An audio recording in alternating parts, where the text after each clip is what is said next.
Back once again for the renegade master. Back once again for the renegade master. Back once again for the renegade master. Back once again for the renegade master. Back once again for the renegade master. Hello my renegades and welcome back. And what are we getting back into? We are getting into Love is Blind season 6 and we are now at the reunion stage. I need to start moving forwards, don't I? Because all you're going to see is my big old face in this screen. It ain't going to be good for anybody when I'm trying to talk, is it? Anyway, before we get into it, as I always ask, please hit that subscribe button, please hit that notification button so when you know why I'm on and doing videos. Let's delve in to the messiness that was this reunion. I don't know if Nick and Vanessa decided to go to presenting classes, because all I have to say is they did well this time around. They were asking the correct questions and allowing for the floor to be taken by the people who went into the pods. So majority of them were there. Matt declined the invitation. He didn't attend at all, which is just cause at the end of the day, because he would have got fucked over the same way Trevor got fucked over in that place. Questions would have been asked of him. Like everybody was getting it was a madness. It was an absolute madness. So see everybody come out. Like Brittany and Kenneth were there, Amy and Johnny were there. They're still married. A year later they're still together. AD and Clay came, Jimmy and Chelsea came, Jeremy was there at first by himself, and then you had all the older family of the pods of Love is Blind come in. So you had Britt and Tiffany, Kwame and Chelsea, Michael was there with Izzy, you had Brendan there with his wife. I can't remember what his wife's name is, but I do like her, I really do. Lexi, I think her name is Lexi, but you can correct me if I'm wrong. And she was there. So yeah, it was a good turnout all in all. To be fair, it was a good turnout. And then they had Laura come in on Zoom because she was working away somewhere, but they had Laura come in on Zoom to talk. So let's get started. So they literally turned to Jeremy, and Jeremy looks uncomfortable. Now, me myself, yeah, if I could have declined a situation, I would have declined that situation. I wouldn't go with my broad back self, sit there and then have my girlfriend, who the girlfriend is that you cheated on Laura with anyway, come on the show and act like she was there to find her person. He didn't pick you. He didn't pick you, Sarah Ann. He didn't pick you. Once he did not pick you, that meant, ergo, your journey had finished. Like, completely finished. So, they did go in on Jeremy and did turn around and they did ask him, like, is he seeing someone now? And of course, we all knew who he was seeing. He was seeing Sarah Ann. So, they've stayed together for, like, I think she said it was coming up to a year. So, she's come out. And I'm just like, they had no choice but to stay together after all the motherfucking ruckus that them two caused. And it does come out through the chat with Chelsea that their relationship is a little bit toxic anyway. So they're as bad as each other and they deserved each other. But it was when they came out and she leant in for the kiss, and one of the audience members says, "Oh no, not the kiss." I was like, fucking hell. Ah, these two got it. No, seriously, Sarah Ann and Jeremy got it in the motherfucking neck. Like, got it in the neck. So Nick turned around and did bring up the fact that Jeremy was engaged before he went on this show. That, you know, let me just put this out there. When it comes to the internet, these people need to actually realize that there is people out there that are proper internet sleuths and will find everything out that you never knew that they would ever find out. So it did come out that Jeremy was engaged before he come on the show. So Jeremy then turned around and tried to say that it was not true, that yes, he was engaged, but he sold his house. He finished with her, sold his house, and then did his own thing. Then he decided to apply. But my thing is, is he said he decided to apply, but he turned around and was trying to convince people that actually he didn't apply. They slid into his DMs and asked him if he would be a part of the experience. And Laura did actually turn around and say to him that yes, in the pods he did mention a fiance, but he didn't mention the clear situation that actually while he was applying to the show, he still was kind of engaged, and the house that he sold was the house that they shared together with her son at the end of the day. So Jeremy had a lot of explaining to do. So Vanessa, is it Vanessa? No, it's Nick and Vanessa Lachey. Here it is. So Vanessa calls out Jeremy and says to Jeremy, so why did you lie about your location? Because it was foolish behavior. You gave the woman your location, but then you lied about where you was. So he turned around and he said that he was at Sarah Ann's. He went to her home to go drop her off. He said that he didn't lie. I'm like, my guy, you did. You fully lied in Laura's face when she told you that she looked at the location, and you still decided that you didn't want to speak about it at the end of the day. So then you see Sarah Ann, and she's sitting there like quiet as a church motherfucking mouse, man. Like a lot of head nodding and everything like that, because seriously, they both knew that they were in the wrong with what they did, but yet they've come in there hot, like they've come in there gung-ho, as if to say, nah, nobody's going to be telling us X, Y, and Z, because at the end of the day we found each other through this process, and that's all that matters. All that mattered was them two at the end of the day. I don't know why they accepted the invitation to come, because they knew they were going to get it in the neck. They knew there was a possibility of Laura being present somewhere in that place, and they knew, especially Sarah Ann, knew that none of the other girls really liked her. To be fair, none of the other girls really liked her. So Vanessa called out Jeremy again and asked the question, but why would you leave your location on and then lie about it? So everybody in that audience, including the other cast members, were just laughing, because they were thinking, this dude must be hella stupid, like seriously hella stupid. He says he didn't intentionally lie about it, but you did intentionally lie about it, my guy. There's no ifs, no buts, no maybes about that. Jeremy did intentionally lie about it, because when we watch it back, we see he didn't even seek Laura out. Yeah, he sat there and said that basically said that he did send her the location, and she said she was asleep, she ain't gonna see no location. So from that, he thought that she had not seen where he disappeared to. So that's why he was saying that all he did was stay in the bar and in the bar car park in that vicinity. So then when he wasn't going to tell the truth, and Laura knew he wasn't going to tell the truth, is the reason why Laura called his ass out. Because if Laura had not seen that location, so Laura was right, if she had not seen that location, yeah, my guy would not have told her where he had been that night. So for him to turn around and then say he didn't lie intentionally, yes, you did.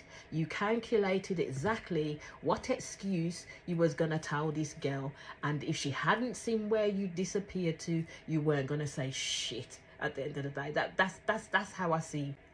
So Laura then turned around and said basically them two had concocted their stories that night at the end of the day. Because Sarah Ann was even going around and telling people that she didn't leave the parking lot with Jeremy. And I just thought, you know what? At this point, Jeremy needs to just stop talking. Like, seriously, Jeremy just needed to stop. No one believed his ass, and no one believed Sarah Ann. They both knew they were going to get it. So Jeremy was then trying to paint the picture that when he came in, yeah, he was the one that went upstairs and told Laura, oh, I saw Sarah Ann, this is what happened, da da da da da. We know that didn't happen. We know that didn't happen. And if it was true, then you would have thought, you know what? It would have been shown. It would have been shown. That at least something like that would have been shown, but we know it didn't happen. And Laura says, no. She agreed. She didn't wait up for him, but she should have been on his porch at 6 a.m. waiting on his backside. Everyone clapped for that one. And I just thought, it's done for them too, like seriously done for them too. So then Laura ends up calling Jeremy a clown, Now, as soon as she says that, Sarah Ann finds a voice and starts fucking with Laura, basically. So I was like, now, who the fuck are you, my girl? You need to pipe down, because at the end of the day, you and Jeremy didn't do right by this woman. Yes, Laura is a bit of a... I didn't necessarily like Laura myself, because I found her to be a bit rude throughout the episodes. And I'll get to that, especially when we get to the end, when she tries to apologize to AD in regards to the bean dip comment. And all I will say is even if, yeah, and I say a big if, even if it was a joke between us, it was a joke between you and the girly them, it was a joke between you and AD, Laura had no business then going to Jeremy to tell Jeremy nothing about this little inside joke that they may have, because you should never ever go tell your husband to slap the titties of the wife of another husband, because that would have never have gone down right. That would have never have gone down right. And even though ID tried to pull Laura up on it, she wouldn't take responsibility for it. And it's like, now she offended, like seriously she did. When you watch it, she offended ID by encouraging Jeremy to go do what he was going to do to her, because Clay did not like it in the slightest. Clay did not see that as a joke. AD did not see that as a joke. So then for Laura then to apologise, but then turn around and blase it by saying, oh, it was only a joke, we were just fooling around, it was meant in joke form, we never really would. No.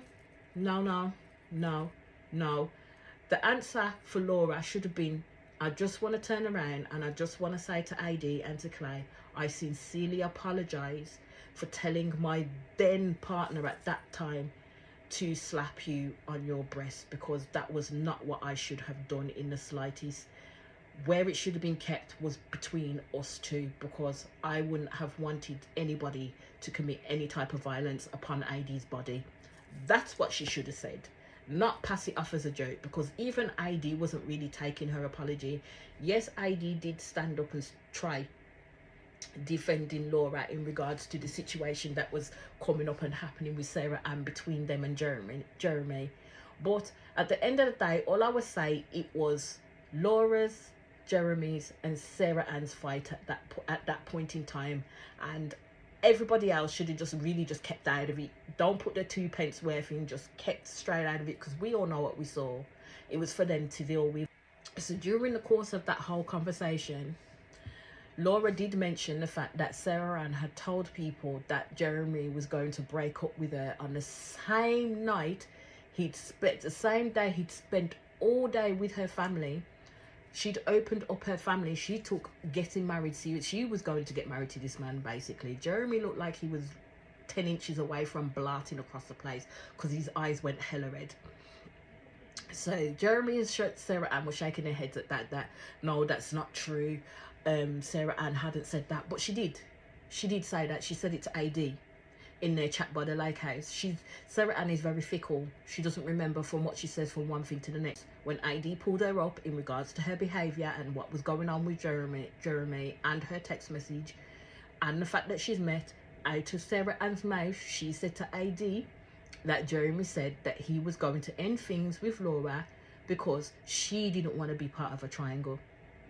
So then it goes through this whole situation, and Sarah Ann is trying to paint herself as though she's some kind of victim, to paint herself as though she's the hard done by one. She's having people come at her and say the girl's iced her out, and that's when Jessica piped up and said, nah, actually I was the one that removed you from the group, because at the end of the day there was not an ounce of contrition from you, not an ounce of remorse from you or anything like that, so I removed you from the group at the end of the day. Which would have stood to reason, because if they're in it like that with Laura, then why would they allow someone who's fucked Laura over to stay within a group with them? It isn't going to happen that way. So then you see Chelsea pipe up and basically say in regards to Jeremy that them two just keep breaking up every other day anyway, and we was like, what the fuck, what's going on? Because apparently she's seen Jeremy a couple of times, and each time Jeremy says to her, are you still with Sarah Ann? Jeremy is saying no. So basically it looks like they split up, get back together, split up, get back together. I told you them that Jeremy and Sarah Ann are toxic together. So then, as we're still on the Jeremy and Sarah Ann saga, Jimmy gets pulled into the melee, because basically it came out in regards to Laura saying something that Jeremy had said in regards to Jimmy. Jimmy was still butthurt over the comment that Jeremy had made when he was feeling it in regards to having to deal with Chelsea and this situation with Jessica, and everybody else was offering words of comfort, and Jeremy turned around and said to him, at least Jimmy can be the villain, I can sleep easily. And Jimmy did not take that lightly. Of course Jeremy didn't remember and did apologize. If he did say that, he said sorry in that sense. And Jimmy says at the end of the day, it is what it is. And then AD also made a comment, and AD said that I think they asked AD if, because Sarah's apologized and do you think that it matters? How do you feel about it? And AD was like, what is she sorry for at the end of the day? And I asked the same question, what is Sarah Ann sorry for? Because at the end of the day, you still pursued Jeremy. So what are you sorry for? Getting exactly what you wanted. At the end of the day, you're not sorry. she's not sorry. So then it goes in on the videos that Sarah Ann had posted to TikTok, and I've seen those videos. And Nick goes in on the one where she talks about that this is reality TV, meant to entertain. We didn't miss with that one, baby. So we asked the point blank with that, was it for entertainment? And basically it was just a yes or no answer. But no, Sarah Ann literally had to pull out the victim card again, basically saying that people were being hateful to her on the internet and she's had to deal with a lot of hate. I don't condone hateful behavior in the slightest. I really don't. I am going to say that it was a situation of Sarah Ann's making. And sometimes this is the nature of the beast when you open yourself up to these types of scenarios, especially when it comes to reality TV. Do I have empathy for Sarah Ann? No, I don't. She made a bed and now she's got to lie in it. At the end of the day, Sarah Ann doesn't seem to realise that she was not picked. So she was not a part of the show from the time that she didn't get picked. She decided to insert herself into a relationship. That's what she decided to do, into an engagement rather. She inserted herself into that and thinks that she can come away unscathed and actually have people patting her back and saying, congratulations for you and Jeremy, I hope it works out for you both. No, you're not going to get that. Do I think she was in there for the entertainment value? Yes, I do. Do I think Jeremy was in there for the entertainment value? Yes, I do. Do I think Jessica was in there for the entertainment value? Yes, I do. Do I think, who else? Trevor was in there for the entertainment value? Yes, I do. Do I think Matt was in there for the entertainment value? Yes, I do. Because none of these people really, really well and truly wanted to find a partner. None of these people really well and truly wanted to find love. Really well and truly. I don't know what it is that Sarah Ann and Jeremy have, but that from how they're talking and how they were, and some of the inner workings that Chelsea spoke about with them too. Nah, I don't see that as love at all. Probably lust, a lot of lust, but do I see love? Nah, me not see it. Me not see it at all. All I see is toxicity. That's all I can say, because the way that Jeremy speaks is the fact that they've had their ups and downs. They continue to have ups and downs. They've argued, they've broke up, they've got back together, then they were thinking about like separating for good, then they didn't, they spoke, now they've moved in together. That just tells me that them two don't know how to work through their shit in the slightest, not at all. And Jeremy shares his location with Sarah Ann, which also tells me that this gal don't trust Jeremy in the slightest, don't trust him as far as she could throw him. Because why would you allow them for him to share his location with you if you trusted him? She not trust him at all. She doesn't trust him. So take of that what you will. Take of that what you will. So then we get to hear from Trevor. All I can say is, oh my God, that that man didn't know. That man lost his voice. He didn't know how to talk. He said he had a whole explanation rehearsed in his head. When that man sat on that sofa, he looked like he wanted to sink into the floor. They literally brought out his text messages between him and his girlfriend. This man tried to say that it wasn't his girlfriend. He didn't specifically say that it was his girlfriend. My guy, you was ready to marry this girl when you came out. That was the text messages in there. You were telling this girl that you loved her. You were giving this girl a whole heap of, oh, I love you, I can't wait till we're back together, when I get out of here I'm gonna marry you, da da da da da. And it was right that they brought up, imagine if Chelsea did choose him. Imagine if Chelsea chose Trevor. What the fuck would happen then? Would this man still continue down this avenue and actually in the end try and marry this girl when he's been telling somebody else that he wants to marry them? This is why they're trash. Absolute trash. Absolute freaking, like, proper trash.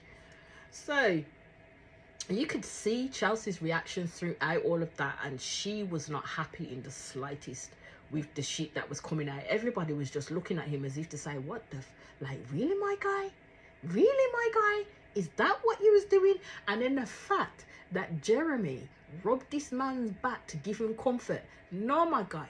No, my guy. Stop giving him comfort because, what is it, because you two are two peas in a motherfucking pod? Don't give the man no comfort. He made his bed. He'll fucking lie in it. At the end of the day, he decided that he was going to take fast having a girlfriend and apply to this show. That's how you know this man did not take this shit seriously. He tried to say that he was still honest in the pods. How the fuck can you be honest in the pods when you've got a girlfriend and you were texting that girl? Before you went in there, you were texting her. So how in the hell can you say you were honest in the pods when you know you weren't? Because you literally had someone on the outside waiting for you. You were in a full-on relationship with this girl. Then he tried to turn around and say how the relationship was toxic. How the relationship was toxic and that he's toxic himself and he needed therapy. I think he was trying to get the sympathy vote. And Jessica did play it right in terms of saying that you saw Chelsea get blasted by people and not once did you come to her defense. And he was like, yeah, I did 2 or so comments in her comment section. Are you for real, my guy? Are you that fucking stupid? Like, seriously, are you that fucking stupid? Like, come on. And then it got to the point where Trevor was like, I really want to go now. No, my guy, no. People needed answers. And Nick and Vanessa were going to get those answers for the people then, yeah? People needed to question your ass. You were not going nowhere until somebody said that you could go. So you know what? Sit in your shit and stew. That's what Trevor needed to do. Sit in it and stew. My God. And this is what I mean about the vetting process for this show. Yeah. The vetting process for this show. Because yes, they have some success stories. But the more and more these people coming through, yeah, it's less and less and less. The caliber is less, Dad, because these people literally, except for Amy and Johnny, didn't go in there with the correct mind frame at all. Like, seriously, I'm just appalled. Like, seriously appalled. Because at the beginning, when its Inception came, I was so enjoying Love is Blind, like hella enjoying Love is Blind. And then we get all the way to this one. Even the one previously, yeah, I was like, what the fuck am I watching? But then when we got to this one, I was like, fuck me, it's got from bad to motherfucking worse right now. It's giving Love is Blind a really bad name, like honestly a really bad rep.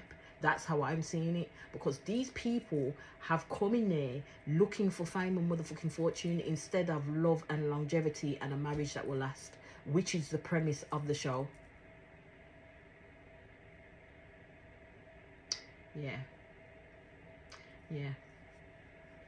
Chelsea, they're saying about how there was a reason why she didn't say yes to Trevor, and she had this intuition as to why she didn't pick him, but she didn't know what it was, and now she can explain it.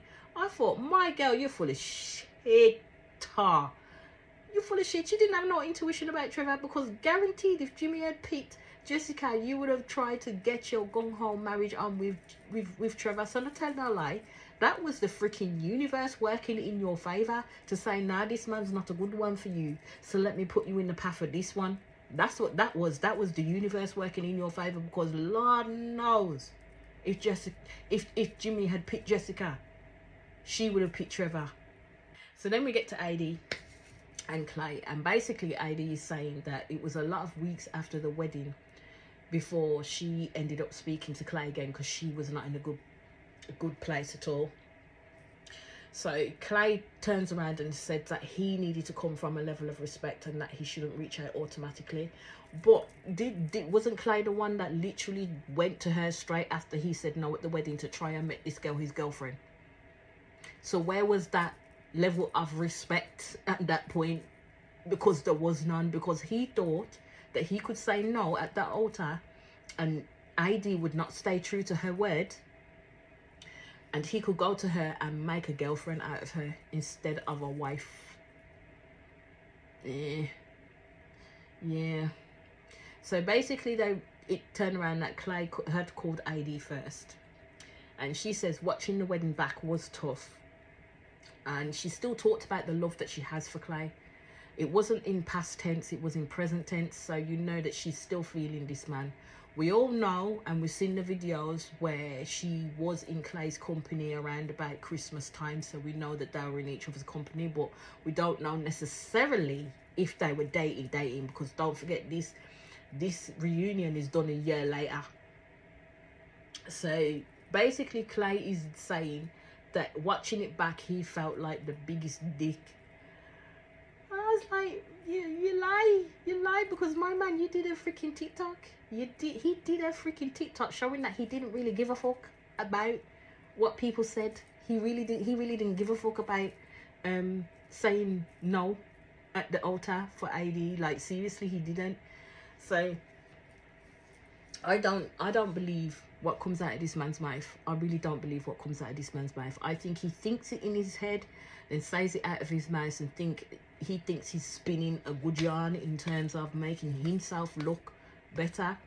I will say that yes, he did get hella upset, and I probably was like, okay, he's probably is feeling regret in terms of what he did, but I would question, what is he really upset about?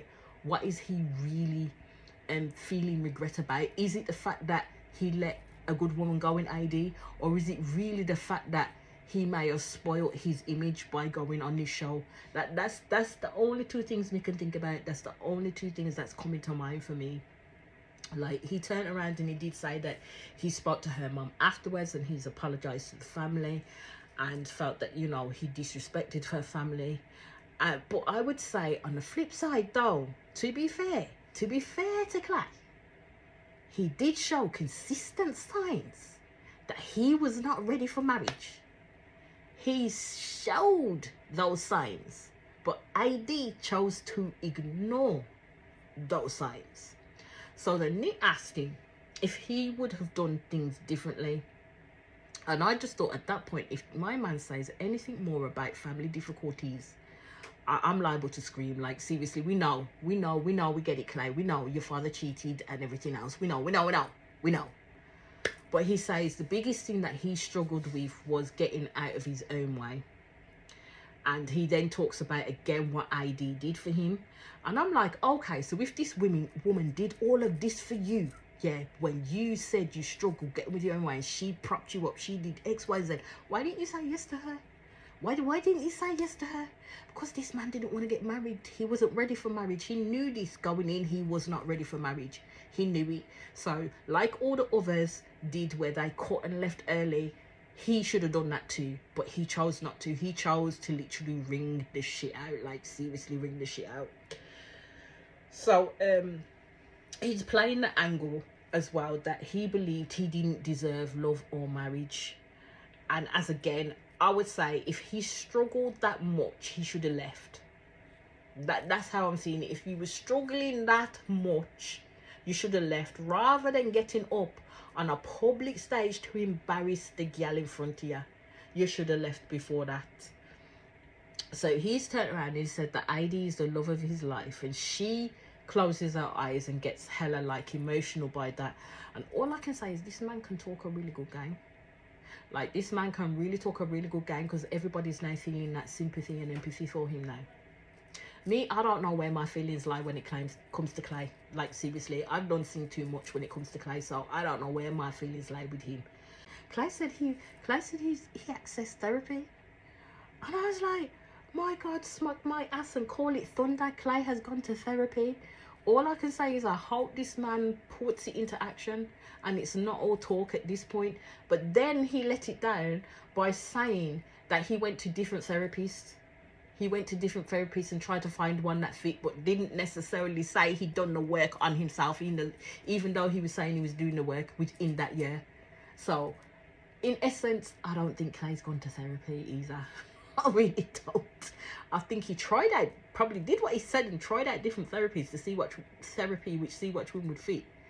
But I don't know if it was seeing what would fit or seeing who would tell him what he wanted to hear.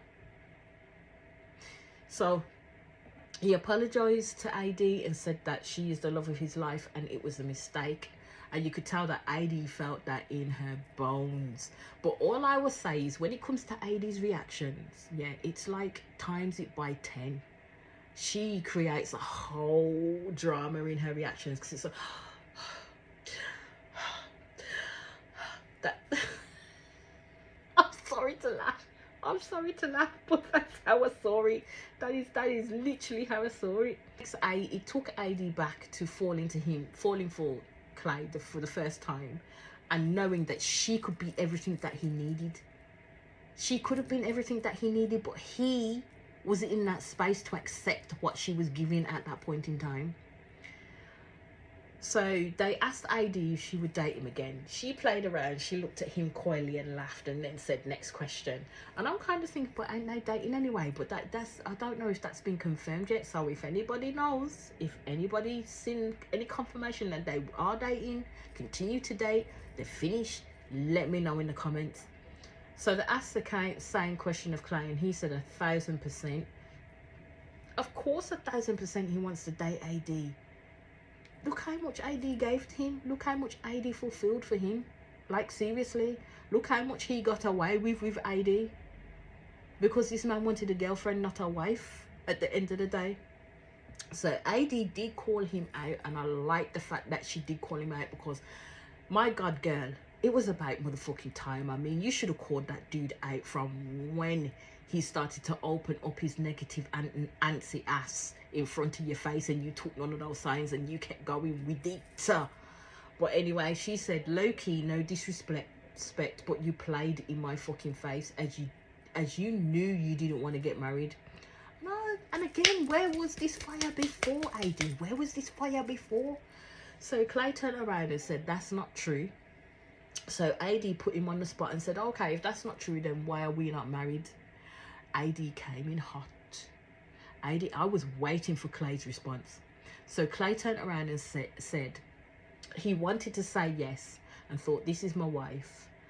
And then he said, I don't think I could show up for AD every single day in the way that she showed up for me. He said he didn't put in the work to understand love before he got in the process. He thinks he is now ready because it's been a year. Do you know what? The thing with Clay for me is, again, this man just talks. There's just talks and no action. Like, seriously, just talks. And this is why I don't believe what he's saying, because I don't see it. I don't know if this was a rehearsed speech. I don't know if this was something that he thought of on the hop, especially when you have a woman in your face saying that you've played in her fucking face and you knew you didn't want to get married from the get-go. And I think he did. He knew he didn't want to get married from the get-go as well, coupled in with the situations that he had with his family dynamic, yeah, and the fact that he never worked on that. He's coming to a process that literally pushes things forward at the speed of motherfucking light. He weren't ready for that.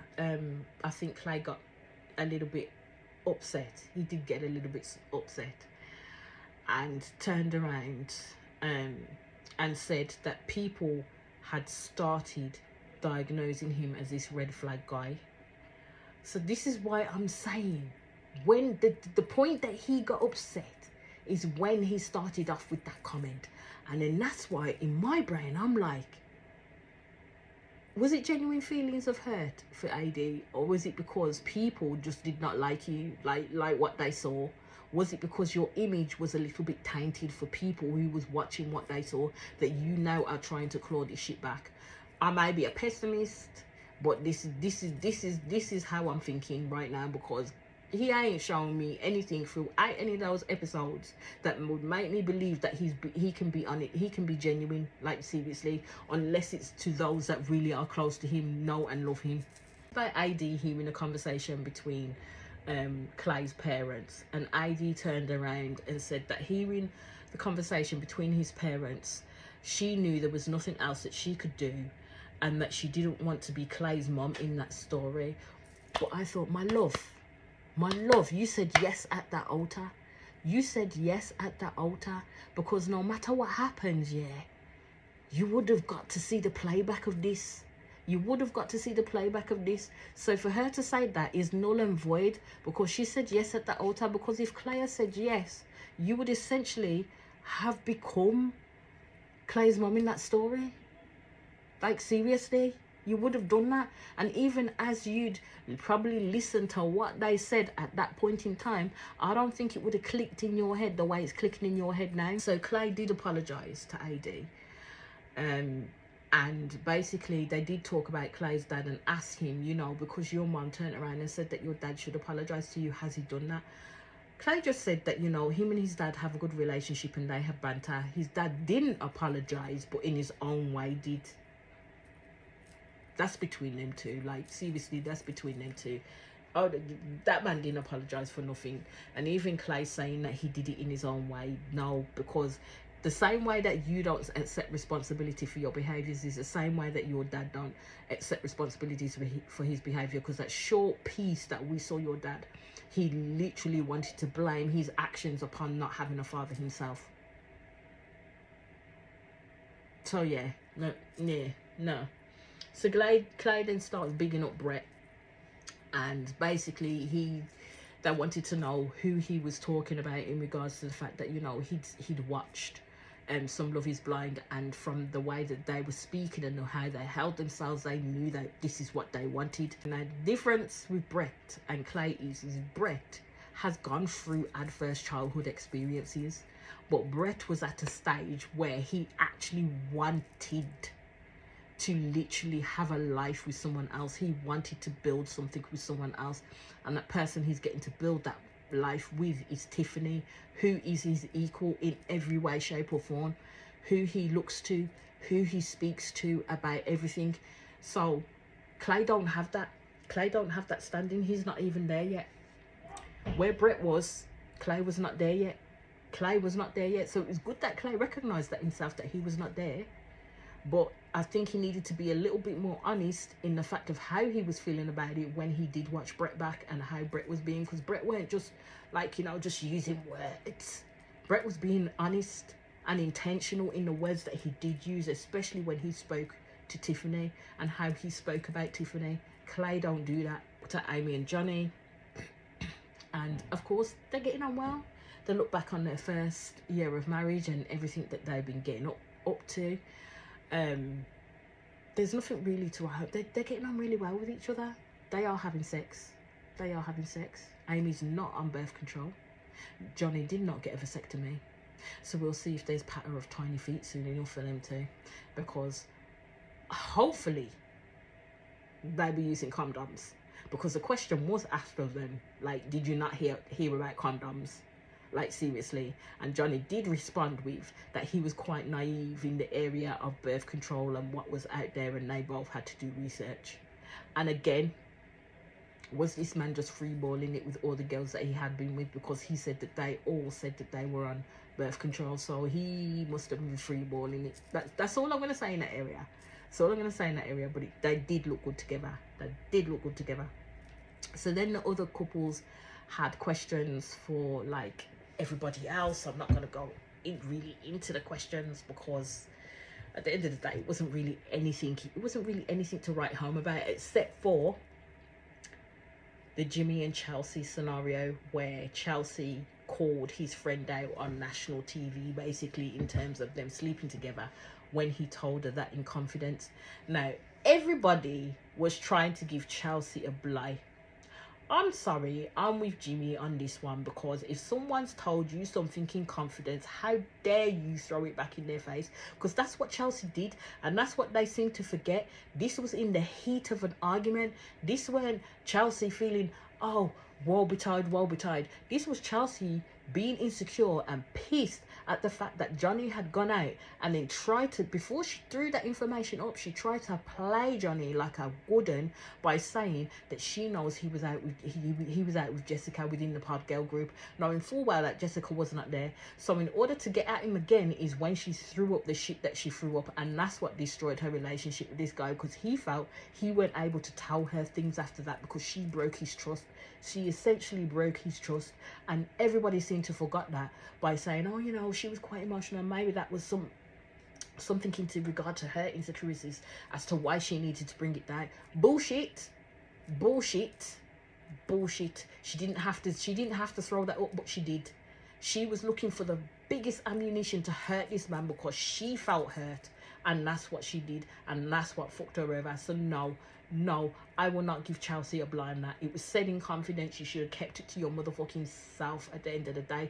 And if you really needed to talk to the girl about it, you should have said to Jimmy, well, I don't feel comfortable. This is off camera. She should have said to him, I don't feel comfortable. This is how I feel about the information you just shared with me. Would it be possible that I could have a chat with your friend about this situation and hear it from her in regards to where things are between you two? And he may well have opened up to that, but no. So no, I'm not giving Chelsea a blight on that in any way, shape or form. So then they moved to Jessica and talked about the lake party in regards to feeling that Jessica, there was chemistry between her and Jimmy. I believe that there was chemistry between her and Jimmy when they were discussing shit at the lake party, because at the end of the day, Jimmy still told Jessica that you're still my number one. Jimmy was hankering to meet Jessica. And as he said, Jessica's a beautiful woman, which she is, no denying that at all. But now it's Jessica and Chelsea that are quite best friends, and Jessica's daughter calls her Auntie Chelsea.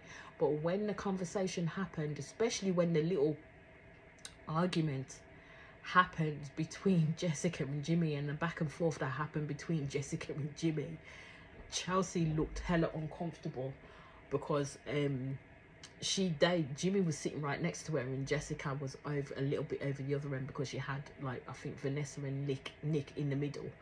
So she literally had Jimmy talking over them two, talking over them like her like that, and she looked hella comfortable with that, because you could actually see that yes, there was something there. There was something there between them two. Jessica could deny it to the hilt and back, but there was something there. So the early question that happened for Brittany and Kenneth was literally for Brittany, really. Like, I think it was from I really hope her name is Lexi, but she's married to Brennan. So, or Brendan. Is it Brennan? I think it's Brennan. But any of you can let me know, right? Because I do like her. And she basically said, did they not want to do it to see if it created a crave? But as Brittany said, she wanted to wait for marriage, and she went into the whole soliloquy of why she wanted to wait for marriage and why they made the promise that they made to each other, and she didn't want to test it at the end of the day. Kenneth gets called out for his phone usage, and he basically goes on a tangent that, you know, he's a principal, and he does keep in communication with his students, with his faculty, with whoever, and it's usually quite unusual that he's not on his phone dealing with those sorts of things, and away from it when he was during the honeymoon until he got back to the thing. But then I just thought, my guy, but you were hella rude. You had a fiance and you was not present for that woman. He basically, they did call him out as well on the his breakup, and the fact that he didn't seem phased by that breakup, and he says that everyone processes things differently. He did say that he did care, and he actually called Clay in shambles, but they do, him and Brittany do speak every day. They're not in a relationship, but they do have a good bond as a friendship, and they speak to each other every day. And you could see that because Brittany just kept on touching his leg and, like, you know, looking at him, and they were both looking at each other, and I was like, I could have a good bond with my friends, but I ain't sitting there stroking up their legs. Let's just put it out there. I ain't sitting there stroking up their legs. I believe Kenneth got off lightly.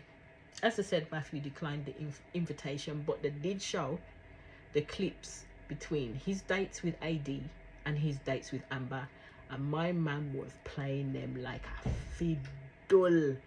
Even when AD looked back at Clay, and Clay was like sitting there like, that man, that the only thing that moved on that man was his eyes, because he was blinking. Other than that, he didn't even look to AD. He was concentrating on what was being said on that screen. My man did not like Matt in the slightest. So they did ask AD like if she'd spoken to Matt after the show, and then AD looked at Clay like, but Clay already knew that she'd met with Matthew because AD told Clay. So I don't understand why AD is trying to look at Clay as if to say, do you really want to hear the answer to this? Because my guy already knew. So that was just stupid. That was just stupid of AD to do that, to be fair. So yeah, she'd met with Matthew. She said they went on 2 dates. One was for him apologizing. Then they went on another date. She went to his house and he was cooking. They didn't go on any other dates after that because she was saying that Matthew is quite a regimented person and things have to be done X, Y, and Z, and she's not like that, and she just didn't think that it would work between them two in the slightest. As well as Matt being well disciplined, he is a giant walking red flag. That's how I'm seeing it. That's how I'm seeing it. And that is where it ended at the end of the day. There's nothing more to say in regards to that. I do know that there is a Love is Blind UK coming soon, and I cannot wait for that. Can't wait for it, because I don't know who they're going to find in the UK to go on this motherfucking show. They'll find people, but my God, everybody's going to think we're freaking nuts, like seriously freaking nuts, because the way in which we chat to people is completely different in the way in which people in America chat to people when it comes to the dating scene. Let me just put it that way. Let me just put it that way. We are not going to look good. That's all I'm going to say. We are not going to look good in the slightest, but I can't wait for that. But I am still reacting and doing Married at First Sight Australia, and I do have some other episodes to come, so watch out for those. And I will leave it right here, my renegades. But as I always say, please hit that subscribe button, please hit that notification button, so when you know I'm on and doing videos. And I'll speak to you all again soon. Peace out.